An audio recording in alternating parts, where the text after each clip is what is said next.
There are so many educative kits and tools and all that out there.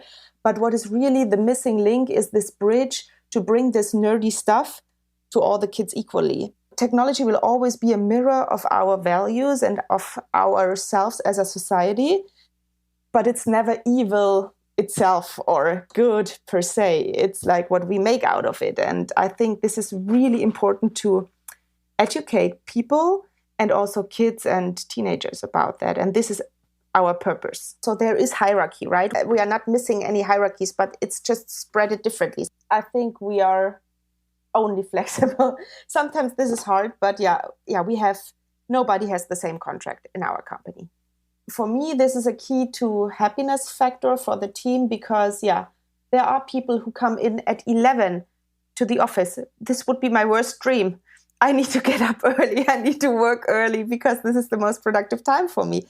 But I know there are different people and that's all right. And I feel pretty confident that so many people within the team feel so empowered that they will manage to keep the company alive in the best way I would also do it. Bonjour, and welcome to Mission First, the podcast to get inspired and to learn from successful entrepreneurs who are building a sustainable future for our planet and its people. I am Gilles Toussaint, your host and the founder of GT Impact, a growth and digital marketing agency working only with companies making a positive difference in this world. Growing a company that aims at having a sustainable impact is not easy.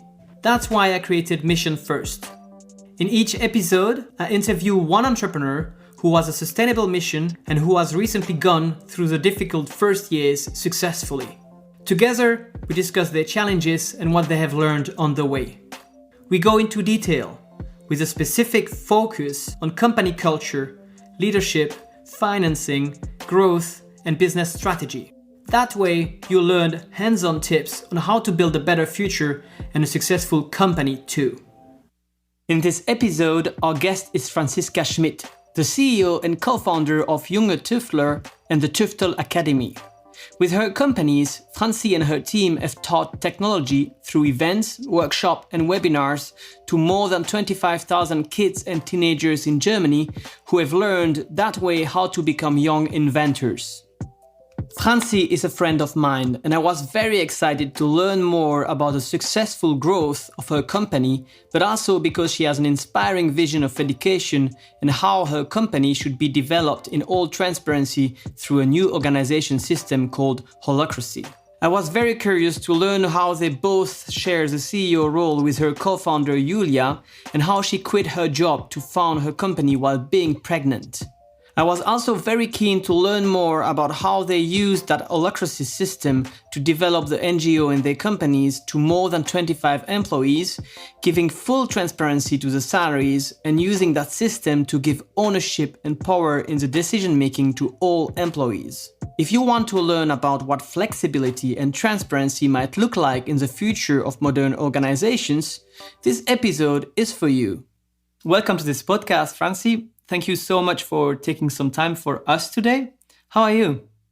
I'm really good. I'm excited. Actually, this is my first podcast, so I'm really excited to talk to you today. Oh, really? That's great to hear. Yeah. We've been knowing each other for a few years now, and I've always been very inspired by your entrepreneurship journey, really. And for this interview, I've read one article about you, and the title was like 3 women who are changing the world of education. I've read that your company has educated more than 25,000 kids since 2015. That's a very, very impressive number. But I know as well that you, like Julia, your co-founder, and your team have been working really hard for that. And you also have a very specific mindset and type of organization. So I can't wait to learn more and to have the chance to have this chat together. So to start, can you explain us what's the name of your company or your companies in your case, and what's your role? Yeah. So first, thanks for the compliments.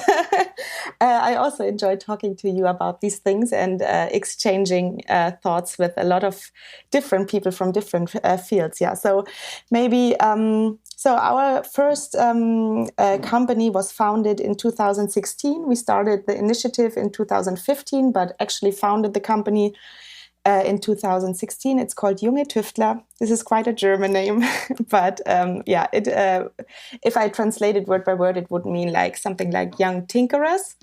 And Tüfteln is a really, a really lovely word, I think, because it's a inventing person who is like not giving up, but really digging into things and really trying to look from different angles to find a solution, which is an innovation in the end. And right now we have two companies. So we founded a second company in 2017. Junge Tüftler is a non-profit. So this was a really conscious step, actually. We thought a lot about which kind of company we want to have, and we founded a non-profit. And in 2017, we founded another company, which is a for-profit and which is more looking into education for adults. And it's called Tüftel Akademie, so it has the same word in it. So there is, of course, the strong connection to each other. However, it is also quite common in the non-profit sector to have a non-profit and a for-profit. And we also found it way easier to have these two different versions of companies. And last year, actually, we started a third brand. It's called Form 21, which is connected. The name is connected to forming and building. And 21, like it's Form 21, means like all these 21st century skills and everything which comes with this kind of already pretty well-known term. And this is only a brand, not an own company. Yeah. And we have in total 28 employees over two companies. We are two founders, Julia and I. And this is already, I can spoil that already. This is the key to everything, I think, this connection between us. And we both share equally the shares, and also we both have the CEO role. So we share this really equally. And of course, this also has some tensions because we are not really good in separating clear fields, like Julia's only concentrating on that, I'm concentrating on this. We have these, but for major decisions and stuff like that, we always come together and discuss. And this might be sometimes confusing for the team who is responsible for what, but on the other hand, it brings so many values to the company to always check back and share the thoughts. So you both have 50% of the shares, and it means as well for the decisions you always have to align because there is no third person. Yeah, exactly. So this is how we set it up from the beginning, and we also talked about these things with other entrepreneurs, and we were lucky enough to were announced the Kultur- und Kreativpiloten in 2016, which is a prize that you win from the Bundesministerium für Wirtschaft. And there you also get some coachings and stuff like that. So we already did a lot of coachings, different kind of coachings. But what we learned in the beginning is really that if you are two people or more founding a company together, it's really, really important to have equal shares, because other than that, it will always create a kind of, that's what they told us. And we can just emphasize that because it worked out really well for us. Other than that, you will always have this kind of subtle feeling that he has more shares or she has more shares than the other person, and that it creates a hierarchy which is never healthy for this kind of setup, because you really have to work so closely together. You have to trust yourself. It's like a marriage, actually. And it's really important that you feel equal and have equal rights in the company. I think this was really beneficial to our story. Yeah. And this podcast is called Mission First. So I'd like to know, what's the mission of your company, and if it's different from your personal mission, like what are your personal mission and the mission of your company? Well, we founded the company actually driven by our personal interests. So it's really, really closely connected.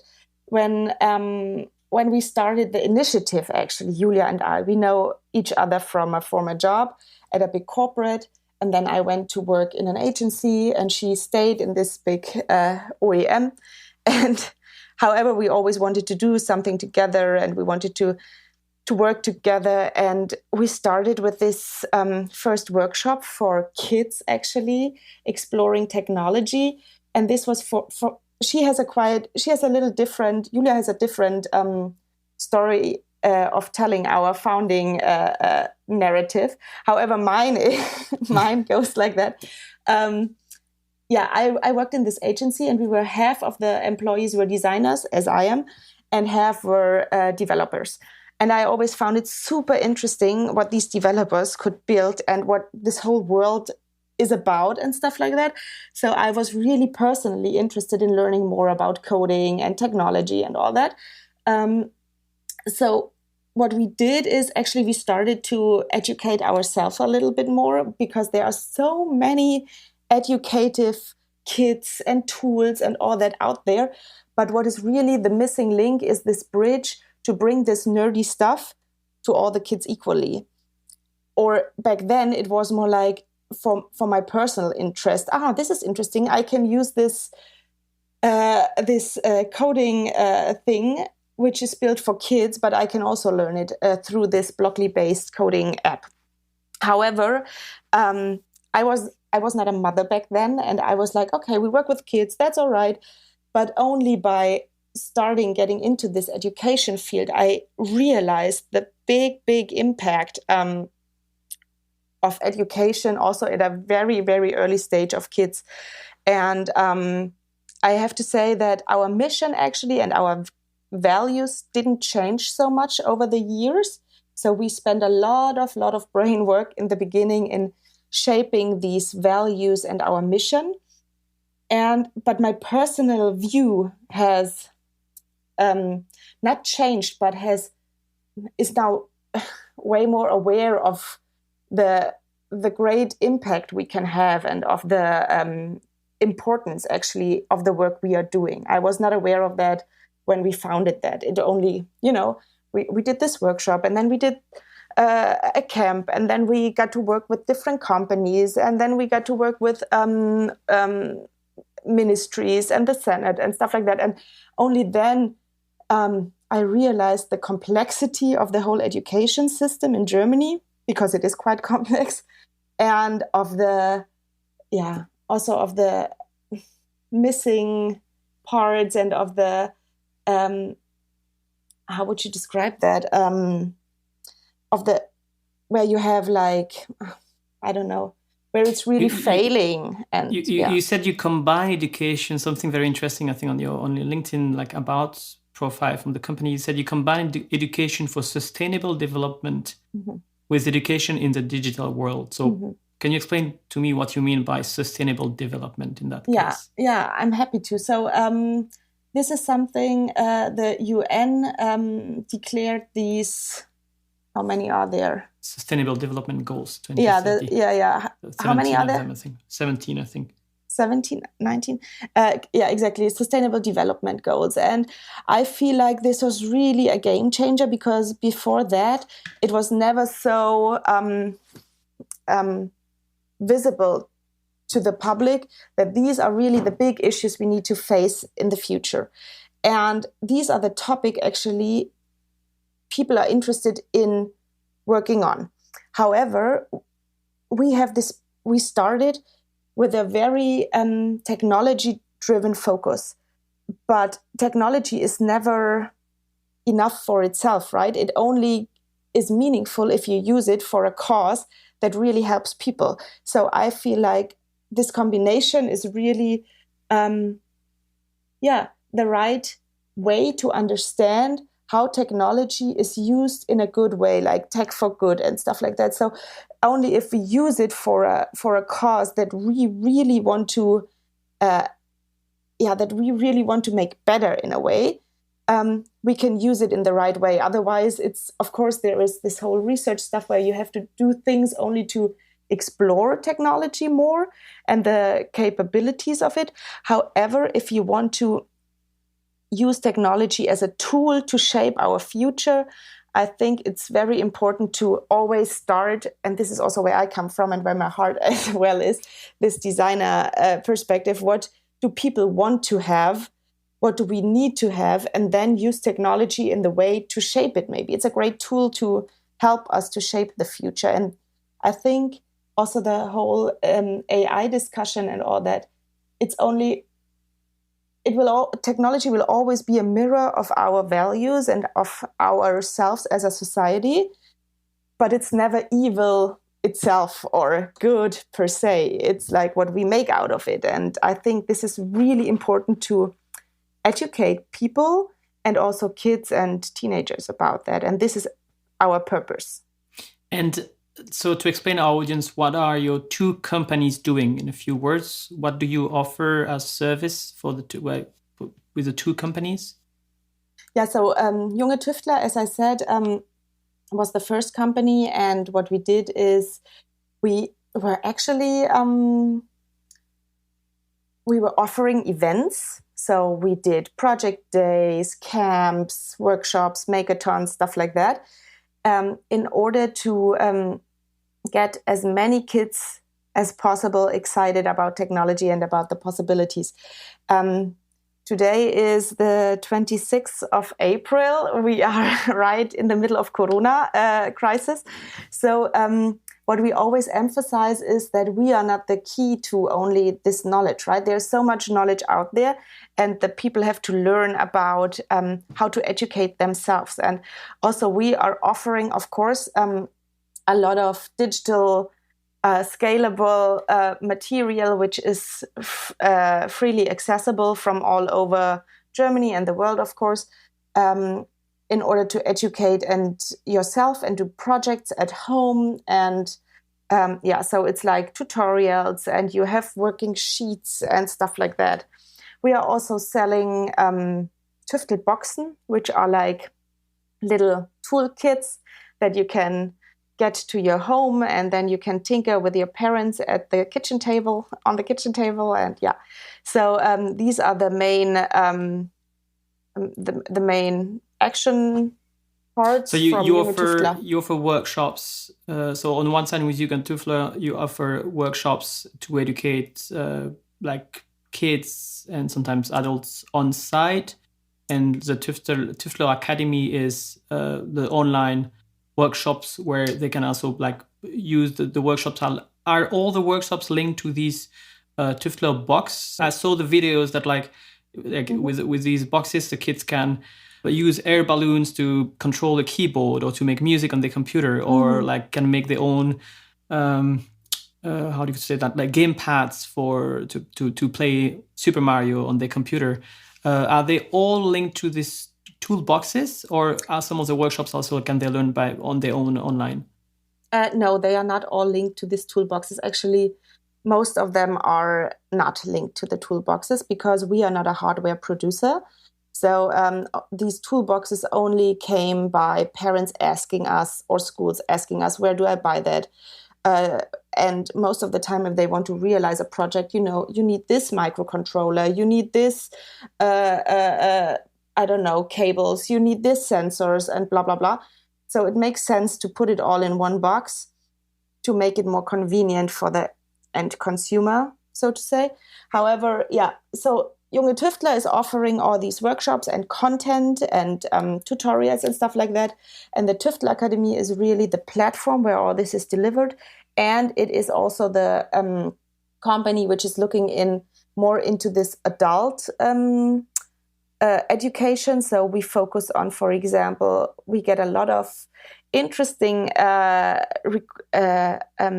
questions from companies if we could train their employees as well in order to make them ready for the upcoming digitalization of their company, in order to make them less scared of digital processes and all that. So what we do is actually we try to create an atmosphere where they interact with technology in a way that empowers them, that makes them feel strong about, I can handle that, and not like it's overwhelming me and it's so much and I can handle it. So we try to use different tools and hardware and software tools in order to get an idea of this big picture of digitalization. So what is an algorithm? What is AI? Why the heck is everybody talking about blockchain and stuff like that? But we try to do it in a very playful and way, so that it's not overwhelming, but it's more like, I opened this black box. I understand the basics of it, and I know where I can find now online or wherever more information and educate myself further. So this is more like the goal. Yeah, and of course, teachers and pedagogues as per se are a super relevant target group as well for us, because schools are all facing the problem of digital education. And how do you? So let's try to go back on in 2015 again. I'd like to understand how you really started with Julia. So you were working at a digital agency as a senior service designer. You had worked as a designer as well at Volkswagen before. So what's the trigger? Was there some kind of trigger for you to say, okay, now is a good time to leave my job and to create this company or to create this initiative? So can you explain us what were your first steps and how it really started? Yeah, it is actually quite easy, because we started this out of a personal interest, and it got bigger and bigger. And then we got our first funded project, which was really big. You were still working at the time? Yeah, I was working 100%. And then in, December 2015, we were already quite exhausted. And and I was pregnant. And I was pregnant 5 months in May 2016, and that's when I quit my job and we founded this company, actually. Because so you decided to quit your job when you are pregnant, yes. 5 months pregnant. Yes, okay. Which is the best decision I ever made. However, of course, my dad freaked out. But actually, if I look back in my life, the really important decisions always felt to me like there is no other option. And I always did it out of a really strong motivation and out of I was so sure that this is going to work out. I don't know why, because we only had this one project. However, it was a big project. But I knew it's going to work out fine and that we will find a way how we can make this business work. And I was really in a good place. I mean, I was pregnant, but I'm not a person who is super concerned about security and about that I need a certain amount of income. I mean, of course, I live in an apartment, I eat, I buy clothes sometimes, but I'm not driven by so many materialistic things. And then I quit my job being 5 months pregnant. And we finished this project just before I gave birth. So how long? Okay, so a few months then. Yeah. Well, we already worked on this project, but it got bigger and bigger. So first I worked parallel, and this is also something I'm quite proud of. However, I know that it's not always possible because we bootstrapped everything. So we were always profitable right from the beginning. So we had this project already going. So we earned already money with our project while we were still working. I mean, I spent every evening, every weekend. It was really exhausting. But on the other hand, we always had this kind of freedom of shaping our company accordingly to our values and accordingly to what we think is right. And we never had a venture capital or something in. I mean, we are a non-profit. Nobody will invest in a non-profit. And that really, I think that really helped us to be who we are today. And I feel like we have a strong backbone of values. And I think right now we really realize since 1 year or so that people apply for jobs And I'm really happy about these applications. I'm like, yes, these people want to work with us. This is so cool. And in the beginning, of course, we were happy for everybody who joined our crazy trip. But right now it's like, wow, we attract really cool people. And this is something which makes me so happy and so, sure that we are on the right path. Is that something that you hear a lot from the people who apply? Like, so at the beginning, you said it was more difficult to attract people, but I mean, when I see the results now with the two companies and your website, which is like really like well designed, and do you like how much do the people who want to work with you are coming for the mission? How much do you feel that? Yeah, I think it's a quite interesting field actually to work in. So it's technology, it's really future driven. However, it has this meaningful core that we want to have a political voice as well in the education system, that we really want to help shaping the future, that we want to empower people to be able to have a share in designing the future. And I think it's this interesting mixture, which makes it hard on the one side because a normal development person is not an education person most of the time. And an education person most of the time is not a person who is really into tech and digitalization and stuff. So I think this combination is kind of hard to find people who are right. But if you find them, it's gold. Like it's so important to share your knowledge. And I think more and more people get aware of that. And I think that also more and more people are frustrated with only working for money and fame, and that we can really offer a place where people find meaningful work. And luckily we are able to pay them as well. Okay-ish, I think. Okay, so that was one of my questions. So do you already, like, you probably have a benchmark for a developer, for example, working for you, or a tech person working for you? Like, what are, I'm not asking you some salary numbers, but are we talking about the same? Can you manage to pay them? Probably not, I guess, in a similar way as they would in a pure tech company, or is it like, plus minus 20%, or how you compare your salaries compared to the market? Mm-hmm. Yeah, that's interesting. Of course, we are not paying developer money, but it is. You're not paying them money? No, we are not paying them the money a developer would earn. Okay, yeah. Yeah, in a corporate world or something. That is true. And since, we already talked about it, but I'm going to repeat it now. We started to work with a holacracy set up for 1 year ago, I think. Yeah, over 1 year ago now. And this is also interesting because one really crucial and first step we took was to make the different incomes transparent to everybody, and to really have a 5 people from the team create our payment system.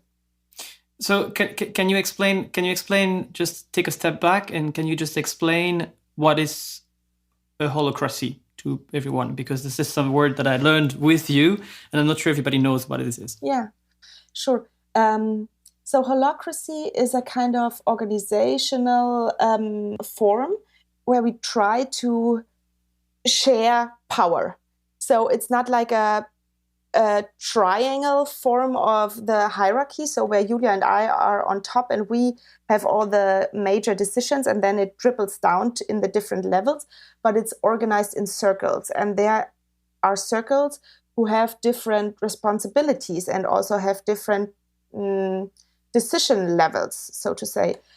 And we really try to get the great people that we work with into the position of being able to take the decisions they are good in. Because Julia and I, we don't have an MBA or something, so we founded these companies. These were our first companies. What is Julia's background, by the way? Oh, Julia is a media researcher. Yeah.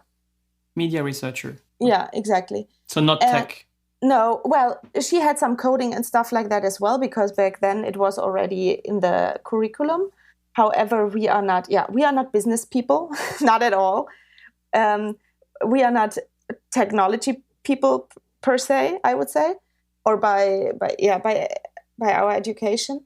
And but we are working with all these great people, and of course we educated ourselves and we learned so much. But this holacracy system is really looking into giving the most power to the team, in order that they feel that they have really a share and that they can really design as well the company with their values. So the values are the core which keeps us all together.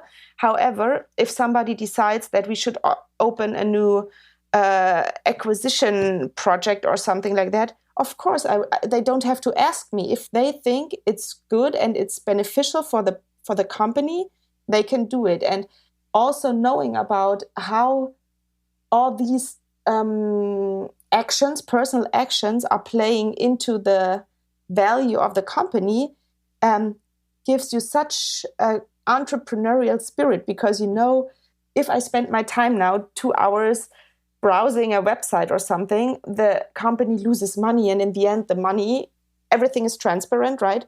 They know that we need to earn a certain amount of money in order to pay ourselves well.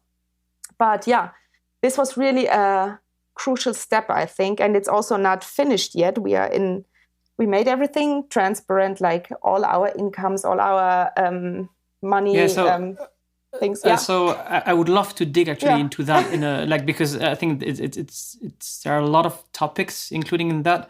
I will actually encourage people to just you wrote a very interesting blog articles about feeling the work with emotions and holacracy that I highly recommend people to read on your LinkedIn profile. They can find it in your articles.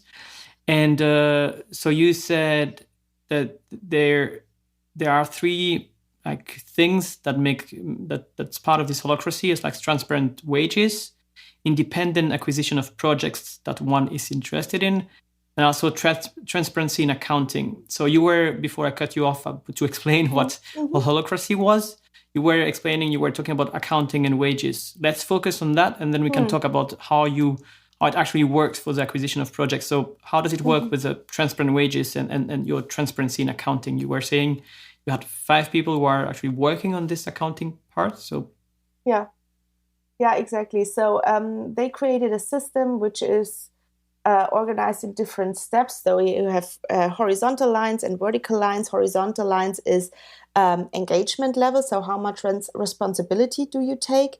And the vertical lines are like how experienced am I? And on the upper left, so to say, you have the lowest income, and on the lower right, you have the highest income. Because on the lower right, you are like horizontally on the most out there to take the most responsibility for the company, and you are the most experienced one. And this is transparent to everybody, and we are iterating on it, because we also found that for certain people we have to pay maybe more. How can we implement this in the system? So there are also kind of hacks which come then on top and stuff like that. But however, this is a really simple table, and then you can see who is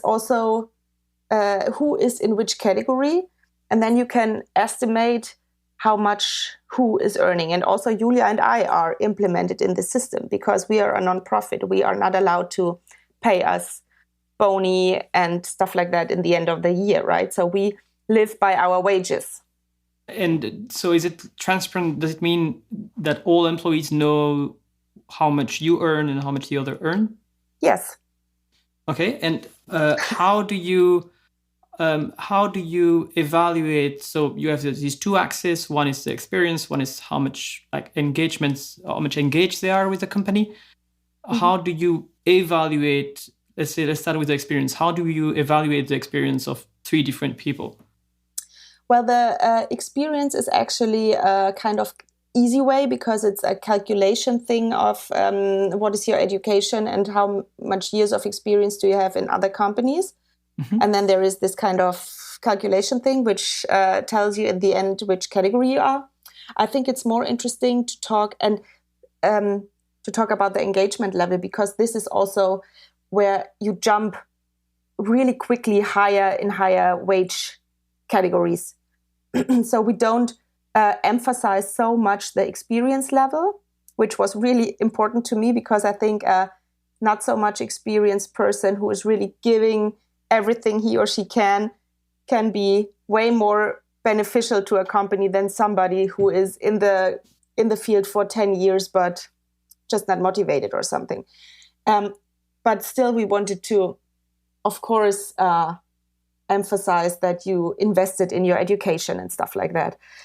However, these kind of engagement level are way easier to jump into higher wage categories. And this is interesting because not everybody wants to take more responsibility.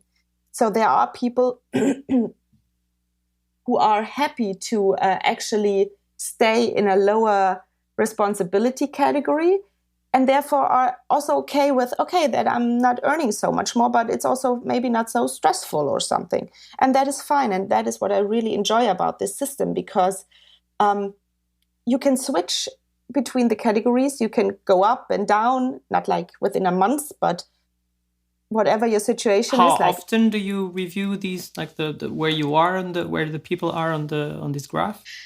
Well, we implemented this, I think, 6 months ago, approximately. Mm-hmm. And we worked on it for half a year. Then we implemented it now six months ago.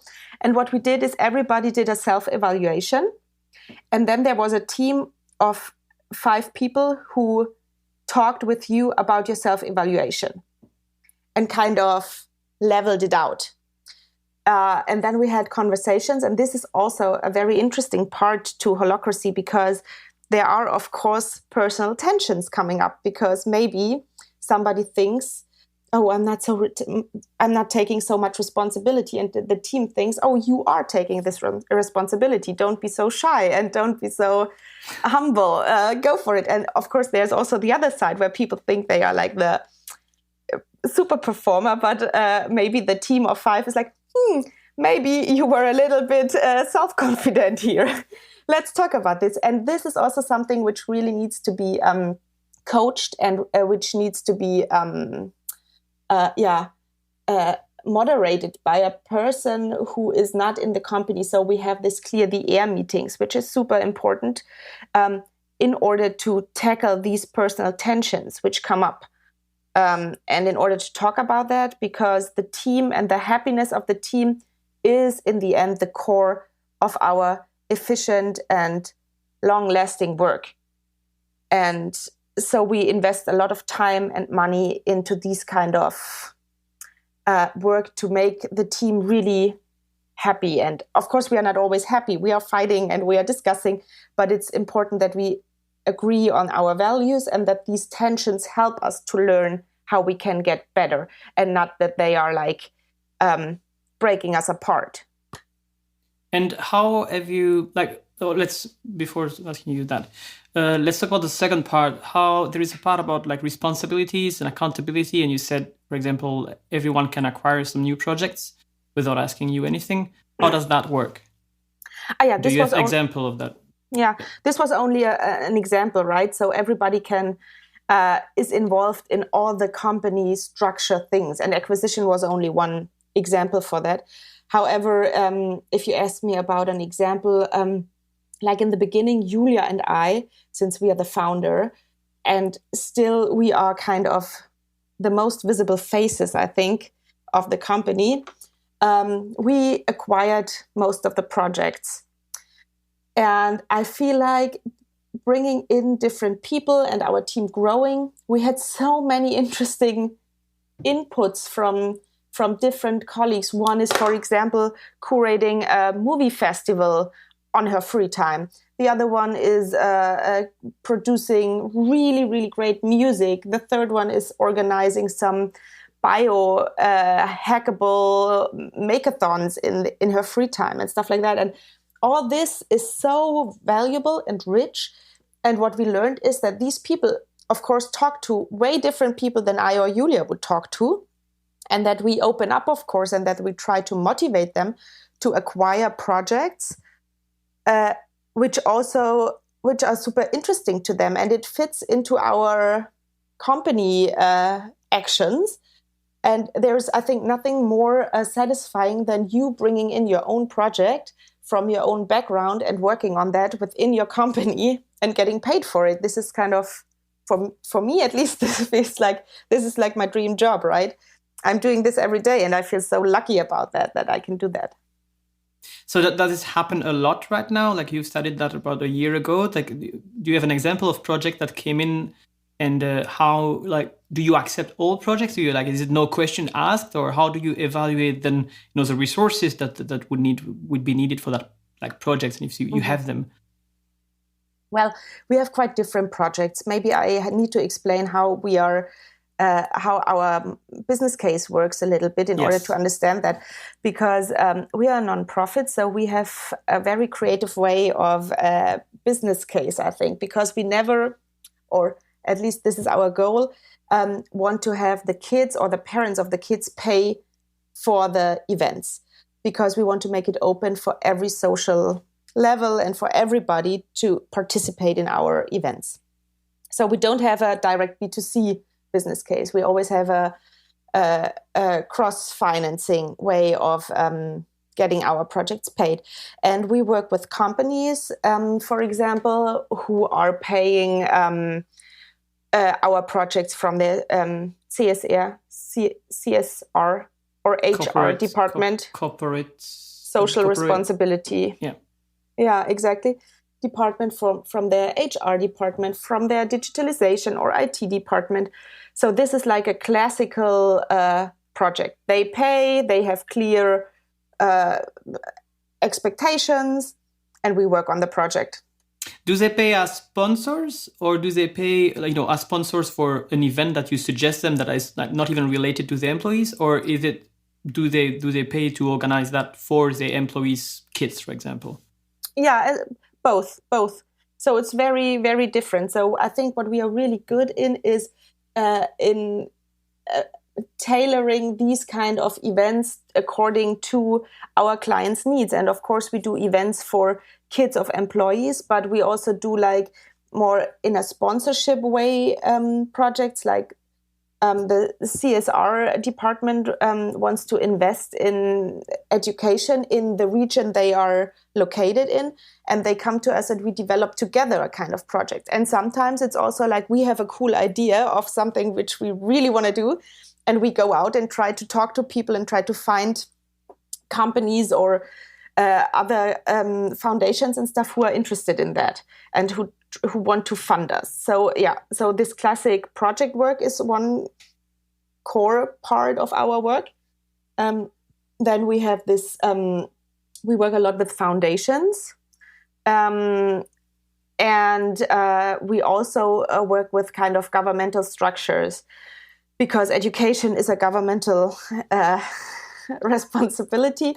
So we also work with this governmental structure. So these kind of three different clients, so to say, we are working with. And coming back to your question earlier is sometimes it is like that we, or most of the time it is like that people come to us and tell us, we want to do something in education and we want to work with digital tools and stuff like that. We have this and this project idea, and then we come in with our expertise and try to shape this kind of event or coaching or whatever comes out in the end. But there's also that we create ideas. For example, our autumn camp 2 years ago and last year ago was always initiated by one team member. And the first one was like a sustainability camp for kids here in Berlin. So it was Improve Your Kids, and the kids built with different hardware and software tools with Raspberry Pis or the Calliope and Scratch and Makey and all these kind of tools. Little robots who were like watering the city trees, and one kid was doing a kind of interaction game for the subway, that the people are not so isolated, but they get in touch with each other. So the kids really imagined what they want to change within their kids, and then they built it. They built little prototypes, and it was all functional prototypes, which I think is super impressive. Within 3 days to have a little robot driving around and measuring the humidity in the dirt and then watering accordingly. Wow. In the neighborhood, so for the people who are not German or not living in Berlin, because everyone living in Berlin know what a Kiez is, but a Kiez is the neighborhood of the projects was a 3-day project for the kids of a certain neighborhood to improve their neighborhood. Exactly. And then last year's autumn camp was also really cool because we have this musician, Josa Peit is her artist's name. And she is really into electronic music. And we had a only girls camp to explore computational thinking and electronic music. And they had a really nice performance in the end in the Akut Macht Neu, which is a quite known place in Berlin for, artists and music and stuff like that. And we had the ideas for these 2 camps, and then we went out and found money for it. And this is also a kind of interesting way we are applying for projects. So the person, your employee comes back with the idea, you find the resources, you find the funds, like you divide that, and then you say we're gonna do it, and a few months after it's on. So this is the best case you are describing now. Sometimes we don't find money or it takes longer. Yeah, we are also right now working on a really, really interesting project because we think that education is not going to change at all if we are not looking into how kids are graded and how they show what they learned, and that learning also takes part outside of school. Most of the time, even more efficiently than inside of school. And how can we create a grading system? And grading system is not even the right word. How can we create a system which helps you show what you learned without being always forced to have the standardized tests in the end, and without the possibility of showing your personal and individual interests? Because, our education system is, I could open a whole new topic about it. It's really old and it's really based on a system which is not modern enough anymore, and which is not like relevant anymore. Yeah. How does that work for you? You're like tackling a topic that is very interesting. Mm-hmm. When you talk about every kid should be able to be judged on what he's learning, even outside of the normal, let's say, classical school system. But with coronavirus now, I was reading that, with the people at home, they also realized that there are a lot of inequalities between the kids and, the chances they have, at the opportunities they have at home to have all the equipments for that. So how I saw the workshops that you have, for example, with on your online workshops with the Tüftel Akademie, the price range is going from 15 euro, starting at like 10, 15 euro to like 25. What's the price range for that? And do you 25. 25? And what do you do for the kids to be able to pay for it, for example? Because with the first non-profit organization, the Junge Tüftler, you said that you always have a third party who is like offering the education, the workshops to the kids. For the online workshops, how do you proceed, or do you have some vision of the future, how you can manage to provide that to as many kids as possible?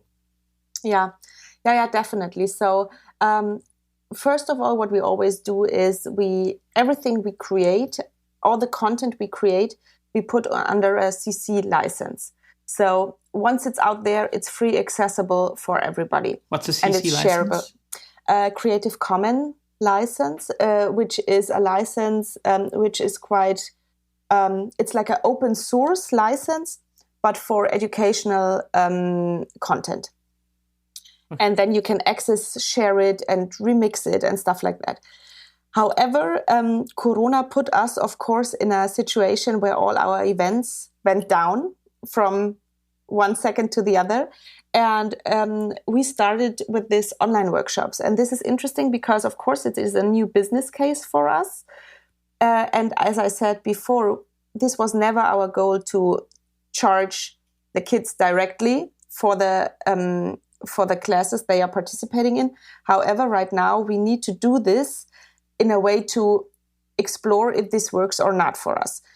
But we don't want to lose our value that every kid should have access to these things. So we are right now also cooperating with different foundations in order to have them pay for the webinar, for example, or for the workshop, and then we can deliver it to the kids for free. And afterwards, after the workshop happened online, all the content is free anyway. So you can have all the information about how you build this Scratch game. You have that anyway in a written form and in a YouTube video. However, if you want to participate in the direct workshop, this is a paid content right now.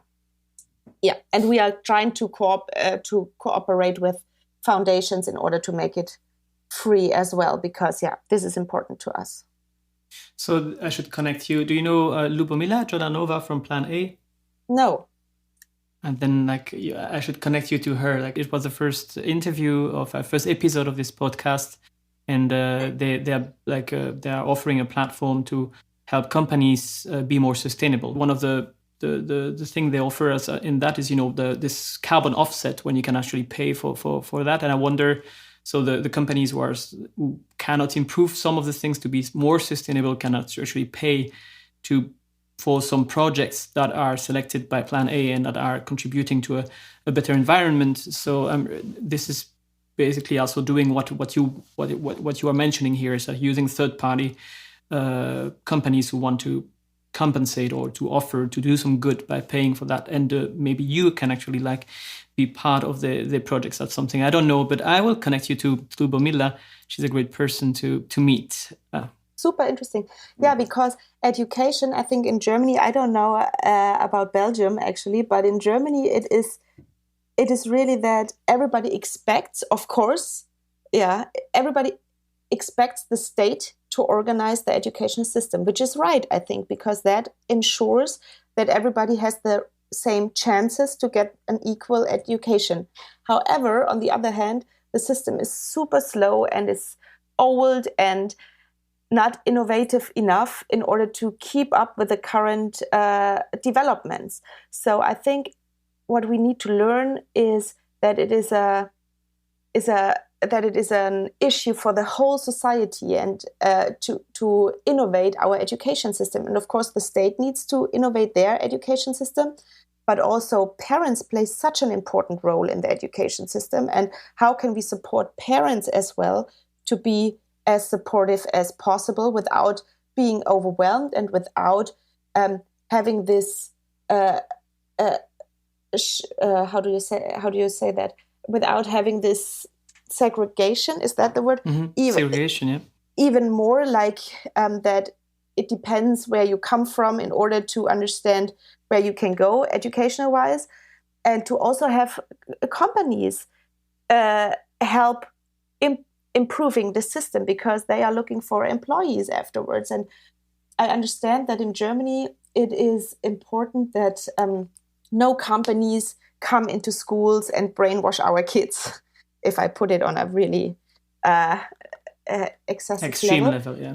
Extreme level. However, I think it is totally okay if they give money in order to help improve the system. For example, why don't we let them pay for hardware?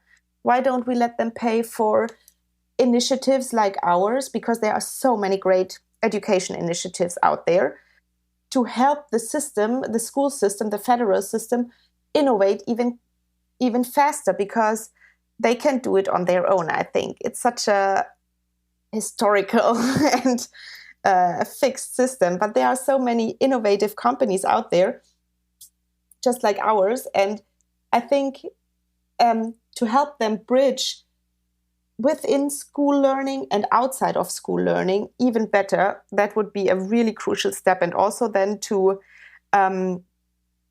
help them show what they learned when they participate a Junge Tüftler project or something, right? You learn so much also in sports clubs, and if you I don't know, volunteer for the Tafel or something. You learn so much in life outside of school, which is not visible at the moment for others. And yeah, as I said, we are working on a system. We are looking into open batch systems. I don't know if you know that. That is a system invented by Mozilla. And this is a way that you create these badges, digital badges, and you can earn them. And a lot of different educational initiatives are looking into that, because we all get asked the same questions. How can I show what I learned here? And how can I show this in a way that it's valuable to others, and not like Junge Tüftler printed out this little sheet of paper which says, congratulations, you took coding 1. And then another great initiative is printing out a paper, but to kind of find a system which is working on a bigger scale, and which is opening up educational grading systems more into a way where you can show what you did so far, like a project-based portfolio thing. So is this what this is, like the open batches? Like, what is it exactly? How is it related to showing what you've learned? Okay, so open batches is a system which is developed by Mozilla, and it is actually only a way of encrypted batch thingy. Everybody can create a batch, and then you can define what the person needs to reach in order to get this batch. And for example, if you have certain MOOCs or something, if you follow them, sometimes you already get this batch. And this is like a digital sticker, which you can use on LinkedIn or whatever for platform. Your employees. Okay. Yeah, to show that you participated in that. But of course, at the moment, it's still everybody can create that, and this is good. But you always have to look really into the badge. What does it mean, and does it have any value to us? But I think for education, it is a big chance, or there's a huge chance to innovate the system. And if you look at creative job applications, I already applied with a portfolio 10 years ago, and I think this is way more showing what you are actually capable of and what you learned, and not only like the grades and stuff like that, because it shows you more as a person, as a whole person, and not as a look how fine I did in this standardized test, because this is not what we need anymore, right? Yes, and you are tackling an interesting topic right now, because with this holacracy system, which is very particular, I think it's fantastic and looks very promising. If I would build a company tomorrow, I would definitely look into it. It's still very original, and not all people by essence, I think it's meant for people to be more social and to be more free, and to give accountability to the persons, but not, as you said, not all persons fit into that system. So how do you, when it comes to recruiting, how do you check for company culture fit in that case, and how do you evaluate the skills of the soft skills of those people and the hard skills of the people to make sure they fit into that system and they can properly do their job? Yeah, that is an interesting question, because this is of course hard, but it is super crucial in order to make this whole system work in the end. So what we do first, if we have a job opening, we already try to, and that I learned from you actually, Gilles, we already try to put all this in the application. So we try to emphasize that we are working with this holacracy system, and that this is really, really important to us as a key, as a key value.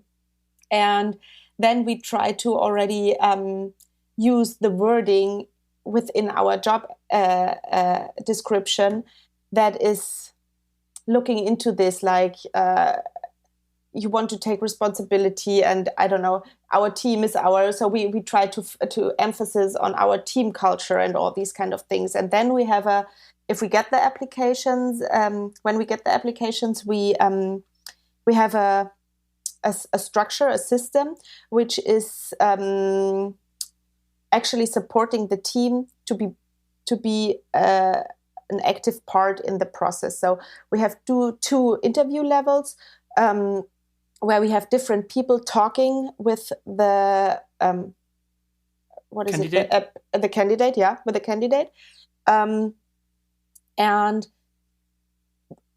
in the end, it's of course also about, you have to talk to the person and you feel how he or she is explaining themselves. However, yeah, we also try to be really, really transparent in our Erwartungsmanagement. What is that word? What's it? What's the word in German? So Erwartungsmanagement. So expectations wait, I have management. people Expectation yeah, management. expectation. Yeah. Oh, okay. It's that easy. Expectation management. So we try to be really transparent in our job interviews to also open up for what tensions we are facing right now. And we really open up as well that we have this transparent wage system and all these. And then you realize pretty quickly if this person is all excited about it or is like super confused. And this doesn't mean that these persons so are do they out, ask because you, it's still very new. I can see it coming. I go like how many people ask you like, so will everybody know what my salary is? Yeah, this question is like a standard question, of course, but the answer is yes and no, because you can decide how you travel within this system, and the system is, of course, in the end, nobody will know exactly the cent and the euro you earn, because if you are married, the category. Yeah, exactly. You know the category, and this is really important because also the team then knows very transparent. You decided on performing in this engagement level, and then I can expect you to jump in this acquisition project, for example, and support us. And it's very helping in a way that the roles of the single team members is way more clear to each other. And it's not like, I know that Gilles is always doing this and this, so I ask him if he could support me, but I know Gilles is in this category, and then I can expect this and this from him. And if he's doing better, I can talk to him and say, hey, you should be in a higher category, actually. Or I can also challenge you and say, hey, are you all right? Do you think you might want to scale down a little bit? It seems like your baby is stressing you out right now very much. Because it's also like something you're offering. Like with the system, if I remember correctly, when we talked a year ago, you explained me that you had like various type of people and also contracts, like from full-time to part-time to like, working moms and working students. Do you offer, how does it work? Do you have like flexible time options in your company and like flexible schedule? I think we are only flexible. Sometimes this is hard, but nobody has the same contract in our company. Can you give us an example? Like, do I sign up saying, okay, I'm going to work 3 days a week? Or is it, and I have to stick to these 3 days? Or do I sign up saying, okay, I can work from 1 day to 5 days and it's up to me? Yeah, so it depends because we are event driven, right? We are doing events, and we have people exactly committing to us. I work 3 days per week, but if you have an event then on Saturday, of course, you need to work on a Saturday. So we also expect the people to be flexible. However, of course, we have parents as well working for us, and they cannot be as flexible as somebody who is single, maybe, or yeah. And so we do have different contracts. We have people working 24 hours, for example, per week, and then they can spread it over the week, however it works for them. It is, of course, good to have certain days where you can reach them also for themselves, because sometimes it's also overwhelming if you have these 24 hours and in the end you're always on. But we also have parents who say, like, I work from Monday to Friday from 8 to, 2, and then that's it. And they get more, but that also implements that they need to work on projects which are more which are more structured and not so fluctuative when it comes to weekend works and stuff like that. So yeah, we have very, very different contracts. And I think this is also, for me, this is a key to happiness factor for the team, because yeah, there are people who come in at 11 to the office. This would be my worst dream. I need to get up early. I need to work early because this is the most productive time for me. But I know there are different people, and that's all right. And how do you manage that in that case? Because I know this is something I had is like installed in my previous company. Everybody was allowed to work minimum 80%. But this was something as well when you work with, you work with two different sites as well, with some like a team, or let's say an office in Berlin and an office in Düsseldorf.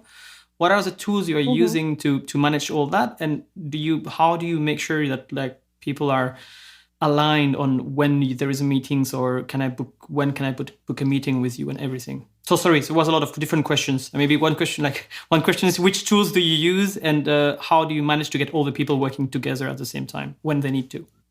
I think one key aspect to that is being gentle with each other.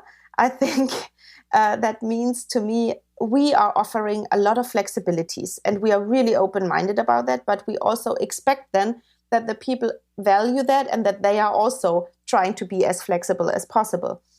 And that works out great, because we are not such a big team, right? We are under 30 people, and that works out really well. And I think everybody understands the value of this flexibility. But it only works if you are then also giving as much as you think this is worth to you.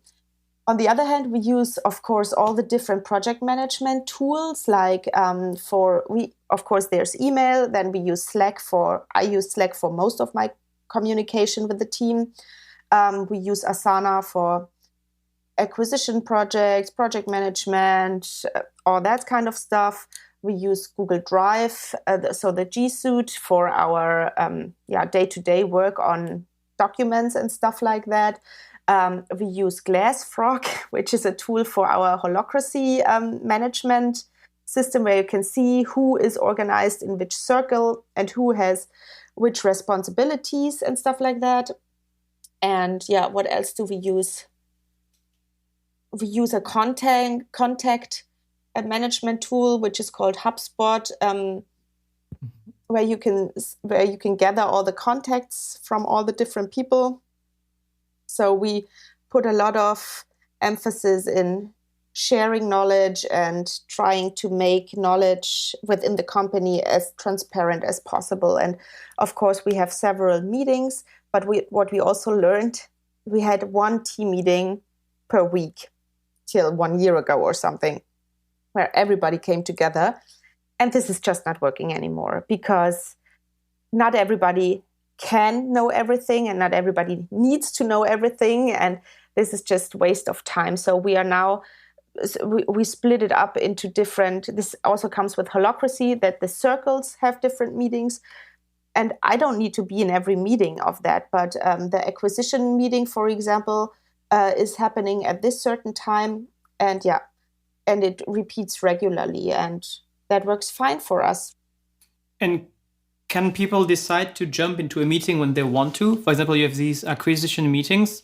Like I'm not in it tomorrow, for example, but if I feel like I want to start to be in it, do I have to ask you if I can get into it, or do I can just jump into it or be part of that meeting, let's say, included? Yeah, this is also a very important part of holacracy, that everybody can join meetings if they think it's valuable to them, and then you ask so the circles are also, there is hierarchy, right? We are not a hierarchical, we are not missing any hierarchies, but it's just spread it differently. So the circles also have one person who is responsible for this circle. Can you explain, sorry to cut you off, can you explain a bit, what are these circles? Can you give an example, 3 examples of these circles, and how do they work? Yeah, so we have different circles. There's the holistic circle, like the Gesamtkreis it's called, and this is where all the minor circles are within. So this is actually the whole company. And then there is one circle which is called back office. And then the relevant people from bookkeeping and office management and stuff like that meet within this circle and discuss, Can we buy new software licenses? Blah, blah, blah, blah, blah.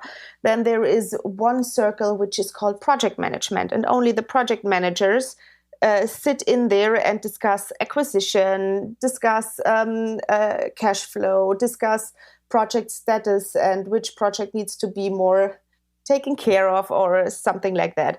And these are just some examples of the different circles.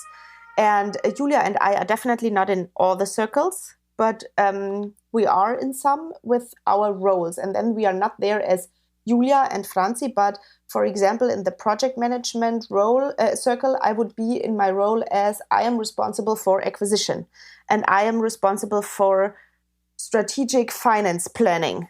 So you're not the CEO in that case. You just come with your skill or your responsibility.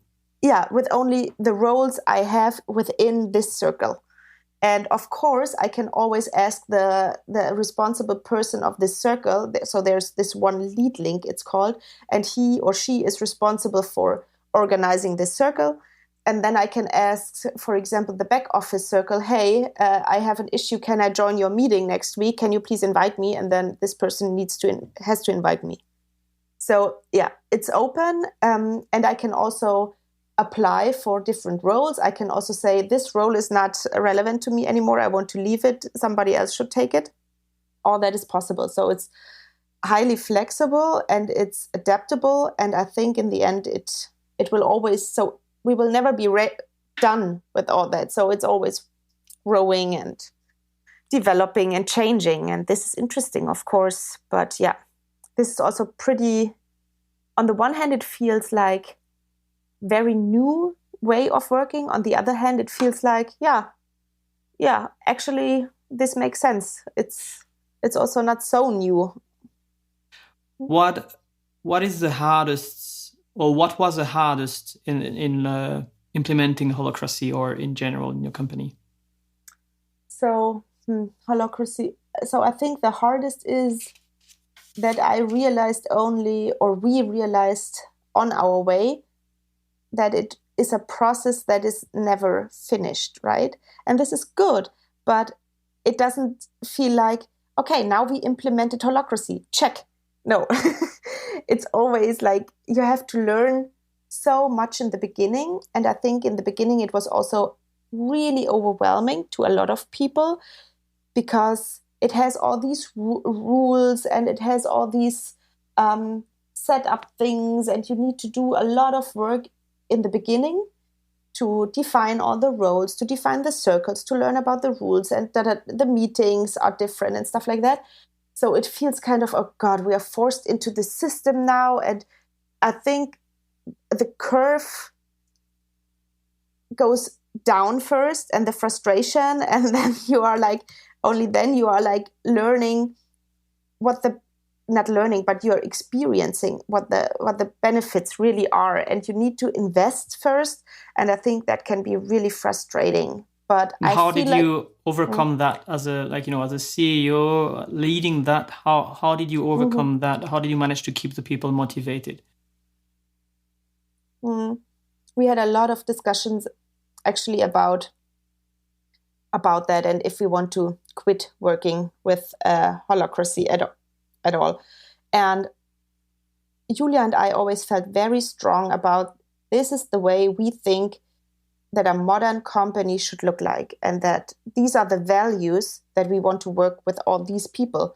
We want to emphasize that they are, the key to our work, and that they all have a sharp mind, and that they should bring it to the table, and that we want a company where everybody can engage and shape and design. And so this always kept us going, I think. And we never neglected or we never kind of tried to push the discussions away, but we emphasized the discussions and we had really hard discussions about if we should do it further or not. And I also changed my mind sometimes and I was like, we cannot do this anymore. But I think this is healthy and that the team also sees that the CEOs are not like, it's going to be this, join us, but that they are discussing it with us. And we had a great coach who is still guiding us through the project or through this whole holacracy process. I think this is crucial because you cannot do it by yourself. I think this is too complex and you are too much, it takes so much time and so much learning, and you need to be, So you had a coach, we still have. All along with you, you still have it. And let's say right now on that topic, you would say that now it's never fully or completely implemented, but now it's working and you are happy with the system. Yeah, and I think that this crucial step of these transparent wages really showed the team as well that we are serious about it, Julia and I, because this was not easy for us as well to, I don't know. I think every founder and CEO is very driven by their idea and protective of the work they created. And it's hard to also give this in the hands of others with the best knowledge that they will do the best for the company and without being afraid of losing control. I mean, I'm in this position because I like to take decisions and because I like to work extra hours really long and hard in order to get this project going. And then to let go is also a personal development, which is not always easy. I enjoy it, but on the other side, it's also challenging me very often. Really, what's your learnings about? What's your learning about this? About letting it go? Do you have some example you can show? When it went well, surprisingly well, or when it went surprisingly bad, for example, and how you how you corrected that? Yeah, well, I think some people also left us within the last year, and this was hard for me personally because I really liked these people and I really appreciated their work. But I also found that this is healthy. It's a healthy growing process because before holacracy, I would have managed and I would have organized everything that these people could stay and that we create an environment which works for them. And now with holacracy, I realized that it's not only me who is trying to be the mom of the company, but to let the employees actually be adults themselves and to, this sounds weird, but I think this parent-kids metaphor works quite well sometimes. And that this is not the system everybody wants to work in, that they are afraid of not being able to put pressure on other people. And within these conversations, I realized, okay, this is not the way I want to lead this company. I don't want people to be afraid to not putting pressure on their coworkers or something. This doesn't feel right. We don't need to put pressure on each other. We want to, of course, challenge us, but enable us to do the best work we can do. And and this was hard to see really qualified people go, but the system didn't work for them. And I strongly believe that this is the right way to go. And right now I'm pregnant again, and I'm prepared to be not in the company for quite a while, hopefully. Let's see. Because I still want to be involved, of course. However, I feel so confident that we have this 1 year of learning and empowering the team, that I feel pretty confident that so many people within the team feel so empowered that they will manage to keep the company alive in the best way I would also do it. And this makes me very happy and very satisfied to see that and to see people grow into new positions just like that, because they just do it. And this is how Julia and I did it. And I feel like this was so, this path was so important to me and so valuable. And now I see other people going in the same direction, and it makes me so happy. And yeah. If somebody doesn't perform well and doesn't it keeps on not going well, would the system auto-regulate himself as well? And would everybody also discuss a termination all together? Maybe it did not happen in your company, but maybe you have other examples from other companies. or maybe in the system it's already kind of like discussed, because it seems that like, this holacracy system that you installed for people, it's not like something out of the blue that you try to do yourself. You have a coach, it's organized. So regarding termination, for example, how does it work? How does that work? Like, Yeah, and this is a very interesting question. It's a very like difficult question, but this is why I was hesitating to ask it. But this is exactly the right question. I'm glad that you asked it, because in the beginning, everybody only thinks about the happy cases. But then if you if you get into these kind of, uncomfortable situations where you have to give also maybe negative feedback, this whole empowering people to be part of it kind of gets weird, because we also learned that everybody wanted to be part of this transparent wages thing, because we thought, you think like you can do something good for your coworkers. And also we have employees feedback sessions twice a year. And we also have, in the beginning, Julia and I did it. And now we have team members coming in. And in the end, hopefully also team members will be able to give feedback each other way better. However, we found ourselves in these feedback sessions that the co-workers were always giving the very positive and maybe a little constructive feedback. But in the end, the kind of negative feedback was always put back to us. And Julia and I were like, okay, and now I am the idiot who is responsible for giving the negative feedback. And actually, I addressed that quite directly in the team. And I think we are still learning because feedback doesn't need to be, even if it's constructive, I think we should learn. And this is, of course, not easy, because it's not common in our society to tell Gilles, I think you could have done better in this and this or something. And I think we still need to learn on that. And Julia and I learned it because we had to in our history of the company. You have to just give negative feedback sometimes.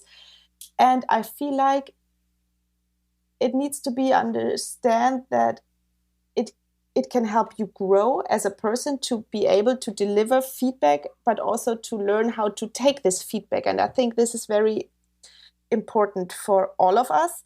And we are trying to put more emphasis on that in order to enable the people to give also negative feedback, but don't feel bad about it. Because, I think it's a cultural thing. And we are still iterating around that, honestly. But I think we identified this quite well, and the team is aware of that. And I think we are getting better in also giving constructive and maybe sometimes negative feedback, to each other. There's a really, really good book about how to actually like implement this, not negative feedback, but like it's called Radical Candor. Yeah. Have you read it?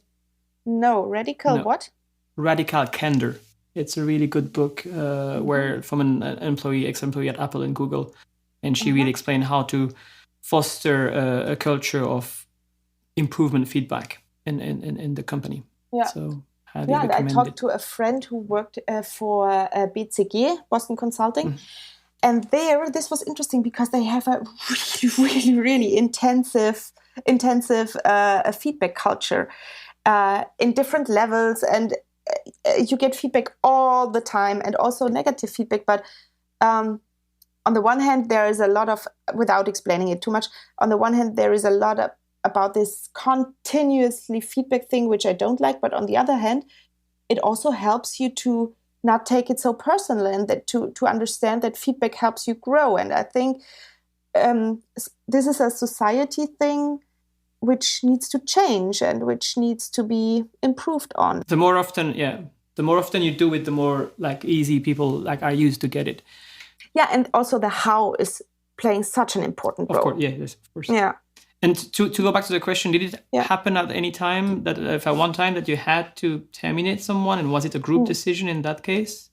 Or did all the people leave in that case? No. So we had this situation and we discussed it. I have to admit that Julia and I are still a strong team, and that we have of course, a relationship to each other, which is very, very friendly and trusting. And so I would always go to Julia still if I have an issue which is like, bothering me.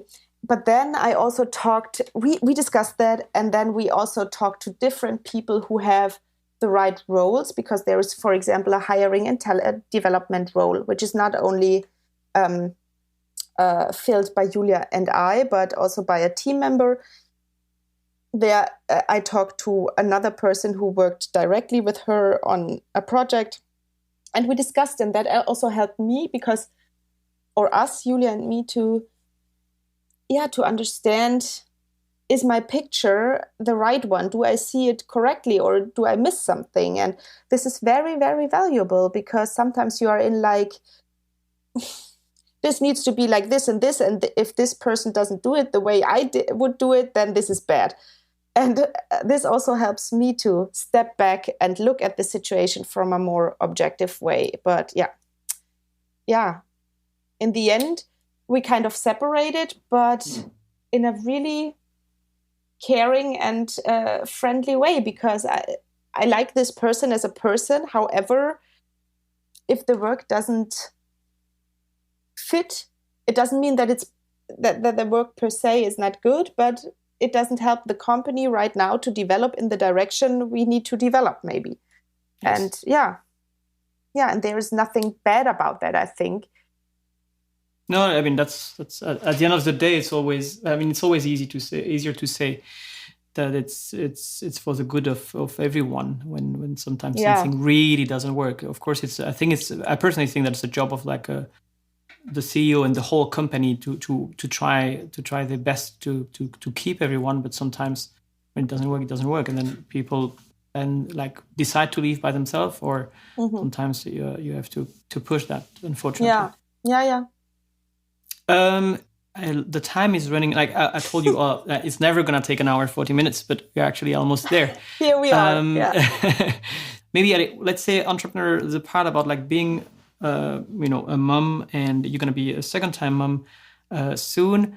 What was the hardest part about that, growing your company, and what would be one advice you would give to persons who to moms or future moms who want to grow their company?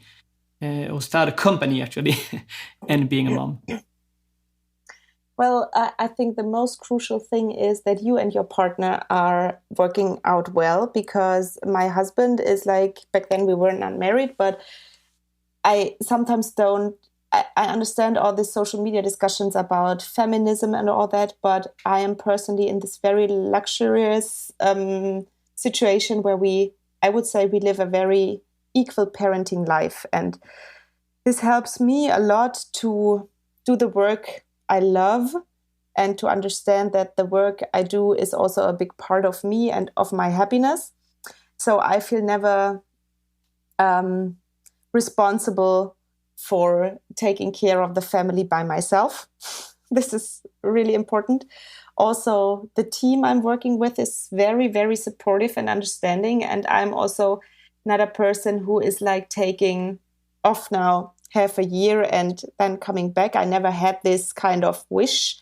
I still want to be in the company, and I feel like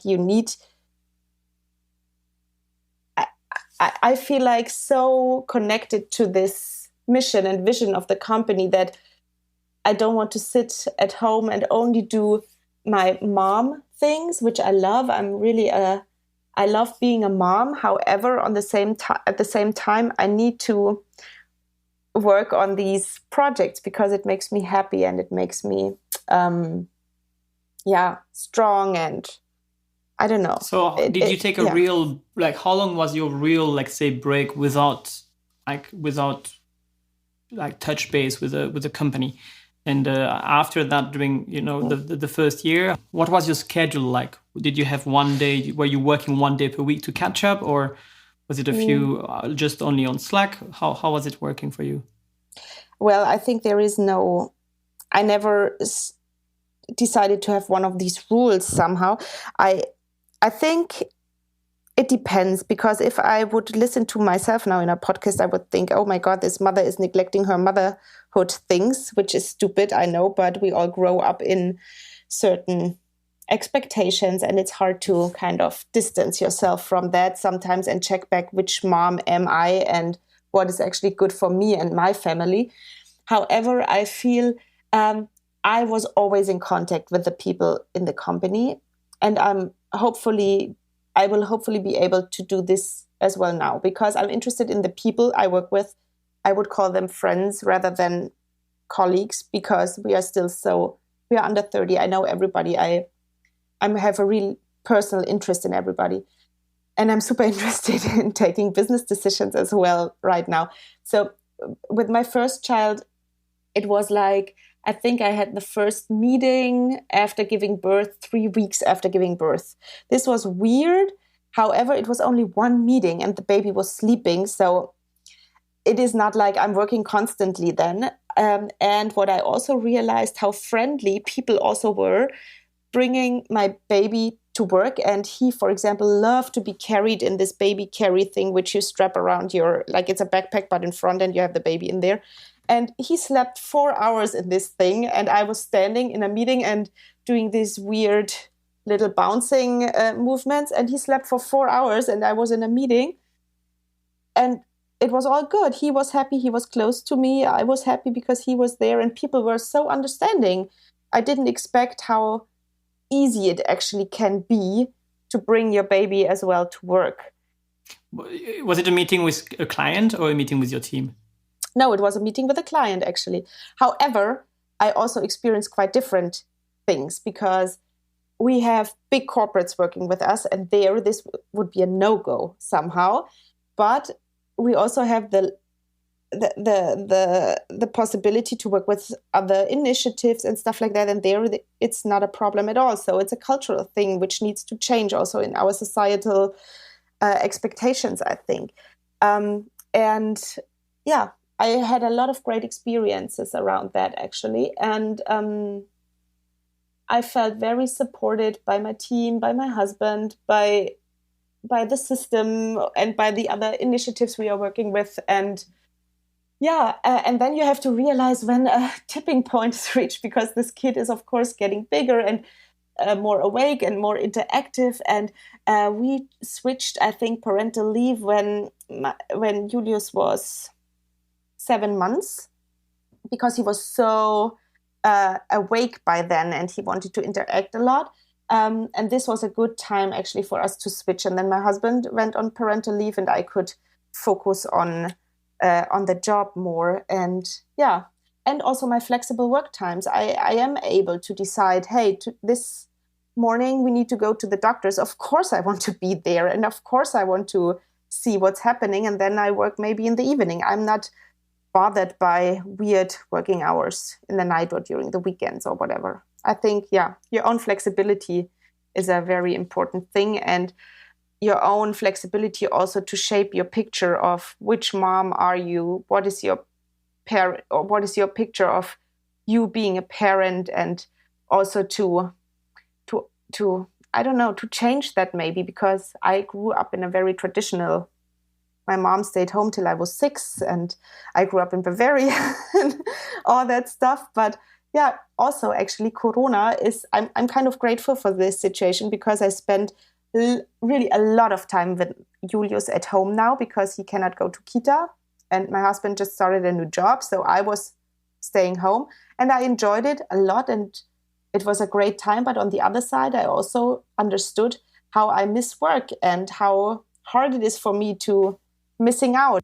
How easy was it for you to actually adapt to coronavirus? Because my assumption is that all these companies, and I was insisting on that last year in some of my videos on LinkedIn, so that the companies who are actually not offering flexibility, they are like losing a lot of opportunity, and they are going to be like left behind at some point. And I think coronavirus just accelerated all of that, at least to my understanding. So how easy was it for you to adapt with your system to coronavirus? Well, I think the first week we were kind of, oh my God, what is happening? Because, as I said, all our projects were event-based, or most of our projects were event-based. So all the events, of course, were cancelled. But on the other hand, we are always preaching for blended learning systems. And right now we are in blended, means you are online and offline, and you bring both together from both worlds, the best parts, so to say. So there are moments where you learn online for yourself and you really dig deep into it. And then there are moments where you come together and you interact and you have this whole social learning approach, which is super relevant to us.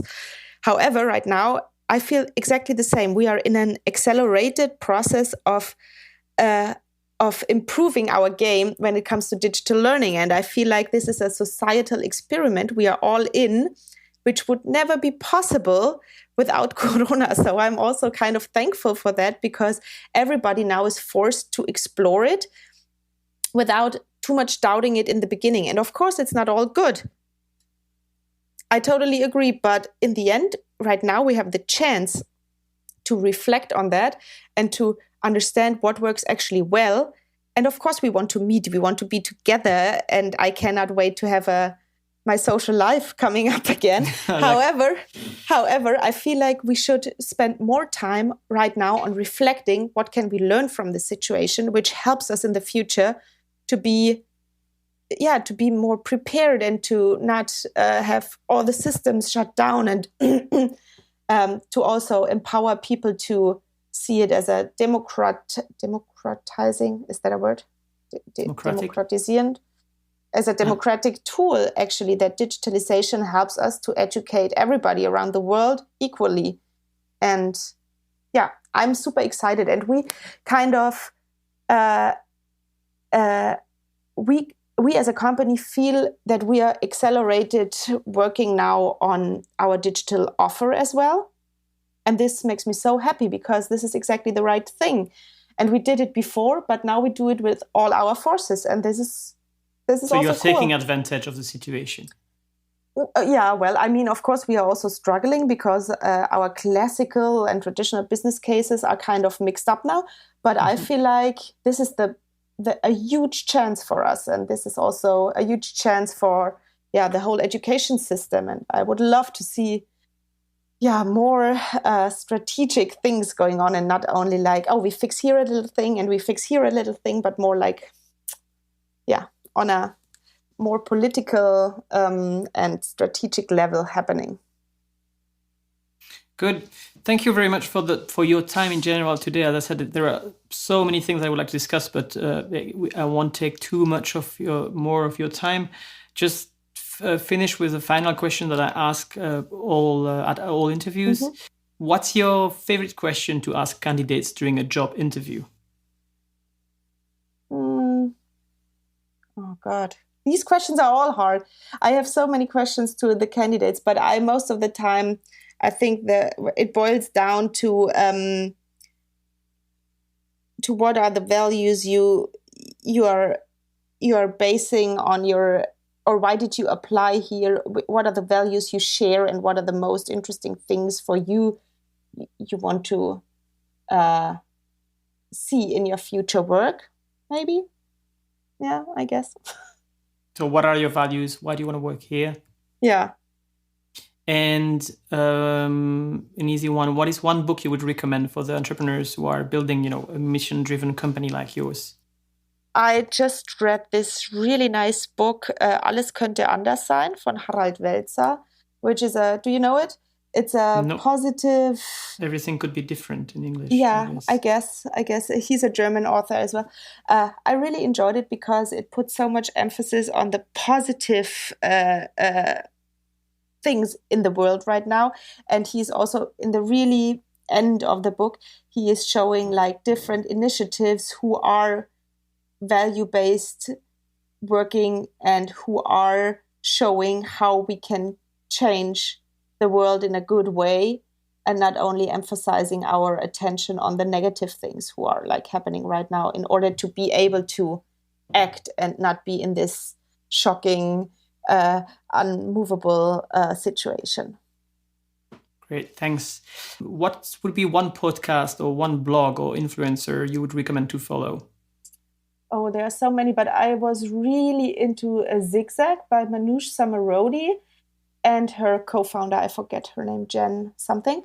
And they are really inspiring to me. And they talked a lot about the zebra mindset. Do you know the zebra mindset, where you are not a unicorn, but not a, I don't know what the other thing is, but a zebra is black and white because they are working for good, but they also need to be profitable. And I think this is a very interesting concept. The last one, before getting back to the best advice you've received, is a bit similar, but not exactly. What would you do differently if you had to start your company again? Oh, this is a question we get asked very often. And honestly, I wouldn't. I mean, right, if I founded something now, I would do it differently. But I think the way we took is, I'm so glad and so happy for the steps we took. And I learned so much, and I would not want to miss it, because then I would not have learned all these things. So if I was me back then, I would do it exactly the same way, and it is good. If I founded now a company, of course I would do differently. But I think there's so much value in this path you're taking and in the learnings. Be reflective all the way through, and talk to as many different people as possible in order to reflect yourself, to take the most learnings out of your path. Yeah. I don't know if that answers your question. Yes, you answered it. It's also good to know that like you wouldn't change anything, and that you had a lot of learnings, and I think people will have learned a lot from everything you shared today. So that totally answers the question. So now I get back to the really final one, which is, what's the best advice you've received as an entrepreneur? Well, I think this is not an advice I received, but this is something we did, and we always got mirrored back to us, is that we, as this founding team, were this is the base of everything, and that we had this good communication and this friendly communication between us, and all the coachings we took and stuff like that, they were always mirroring back to us that this is something they would always recommend to other people. And we had the luck to find ourselves and to work together. And I think I would never recommend somebody to found alone, I think, because it was so valuable to me. And it helps you so in all the situations to have a second opinion and stuff like that, and to be really careful also about this relationship with this other founding person. I think that is something I learned even more to value from coaches and stuff like that. Yeah. Thank you. So now it's your time for, like, if people want to know more about you or your projects, how they can be involved, how they can book workshops for their kids or their companies, where can they find more info? Yeah, so we are happy if people want to engage, of course, and if they want to join us. So we have two different websites. The one is the junge-tüftler.de website, where you can learn all about our company, our values, and what we do, what work we offer, actually. And then there is the Tüftel Akademie .de website, which is offering all the Tüftel boxen, which you can order for your home tinkering with kids, and you can also book webinars and workshops there. We are always looking for interesting people who want to work with us, who are interested in future technologies and education, and happy to talk to interested people. I will include the links in the podcast, sure, and everywhere online too. So again, thank you so much for your time today, Franzi. We went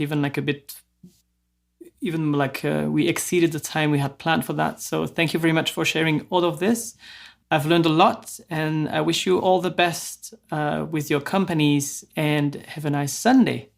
Yeah, you too. Thanks, Gilles. Bye-bye. Bye. If you like this podcast, there are two things you can do that would mean the world to me. The first thing is to sign up for the podcast newsletter. That way you will be notified of the new episodes, but you will also get a summary of the learnings at the end of every season. Plus, for each episode, you will get the resources and the list of do's and don'ts that every guest shares with me. And finally, you will also get the opportunity to ask our future guests one question in advance.